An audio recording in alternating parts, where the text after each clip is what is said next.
we've come to discuss today is the pads. So you're going to see one section which is going to be thick pads, and then you're going to see another section which is going to be comfort pads. You'll also notice pre-installed is some pads which are your thinner comfort pads. And we'll talk about how to mix and match and to properly configure these so that it fits correctly on your head and gives you the best possible protection. All right, so the first thing we want to do is remove the brow pad.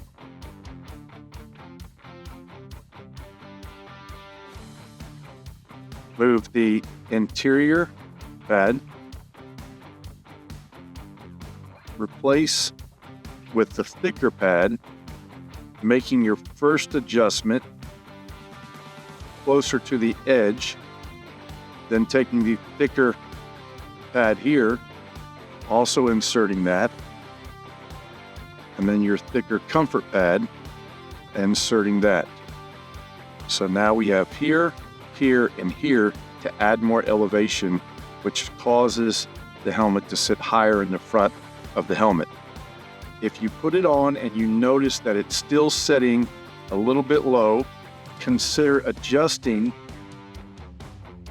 the brow pad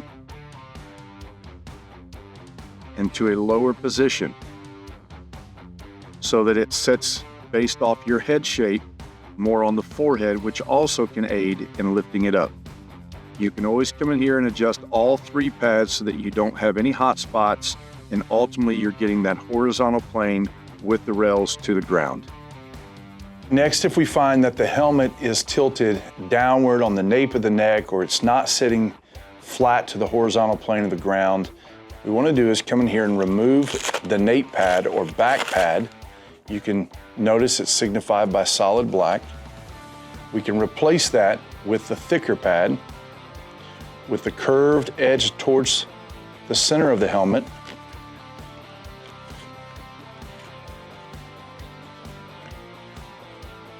Secure that. Remove then the comfort pad, placing that with the thicker comfort pad. And then take the crown or the center pads here, also the thicker one, and put it in the center. So we've replaced this pad, and this pad. If that still doesn't work, we can come in here and add a secondary pad to this area right here to fill in all that space. It's based off the uniqueness of your head size, the geometry of your head size, the shape, and so forth. And then on the back side here, if we still find it's not fitting correctly, we may have to make small adjustments by moving this pad up or down, again, based off your own personal preference and comfort. And now we've done everything to get it to fit just right for your unique head combination. But then all of a sudden, we notice there's this movement from side to side. You've done everything I've told you to do and you just cannot eliminate that movement, or perhaps there's just a void there and it doesn't give you the security that you want from your helmet. That is why we add the side pads or the temple index pads. These are to be applied on both sides, and that prevents a lot of the rocking. If you get a tight spot or you have unnecessary pressure, it could be that you need to remove these pads. But when it's said and done, you should be able to feel consistent, not too much pressure all the way around, left, right, front and back, and the top. When you've got all that, we get into the final stage of fitment, and that is adjusting our retention system. We have 4 adjustment points. These are referred to as your cam lock sliders. They're single-handed operation, but you'll just rotate this down, and then you can adjust the vertical on both sides consistently so that chin cup sits nice and flush with the chin. So once I've done that, I'll take my cam lock sliders, lock it in.